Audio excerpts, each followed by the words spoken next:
We have new information about an incident that happened near the Wood County Courthouse. Good evening and thank you for joining us. I'm Phyllis Smith. The Wood County Sheriff's Office says one person is being held by police after attempting to shoot a man in an SUV. Witnesses say they saw DeAndre Dowdy in an argument with the driver of an SUV when he pulled a gun from his waistband.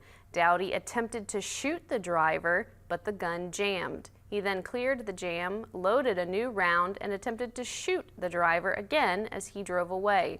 No shots were fired and no one was hurt. When police got there, they found Dowdy running away and chased him, according to the release.